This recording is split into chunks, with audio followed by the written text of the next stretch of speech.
कोल्हापूर शहरात आमदार बंटी पाटील यांच्या समर्थकांकडून बॅनरबाजी करण्यात आली आहे। आता कशी घंटी वाजवली अशा आशयाचं बॅनर शहरात लावण्यात आलंय।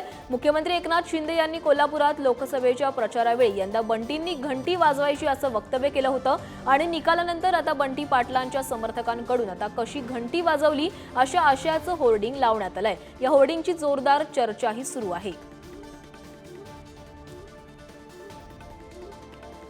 तर कोल्हापूरमध्ये आता सतेज पाटलांच्या समर्थकांकडून ही बॅनरबाजी करण्यात आलेली आहे।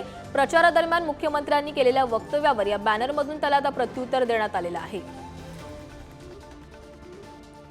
तर आपण बघतोय कोल्हापूरमध्ये आता सतेज पाटलांच्या समर्थकांनी लावलेल्या बॅनरची सर्वत्र चर्चा सुरू आहे। आता कशी घंटी वाजवली अशा आशयाचे बॅनर्स हे कोल्हापूरमध्ये झळकलेले आहेत। एकनाथ शिंदे यांनी सतेज पाटील यांच्यावर टीका केलेली होती प्रचारादरम्यान आणि याच टीकेला उत्तर देण्यासाठी सतेज पाटील यांच्या समर्थकांनी कोल्हापूरमध्ये बॅनर्स लावलेले आहेत आणि या बॅनर्समधून एकनाथ शिंदे यांना डिवचण्यात आलंय।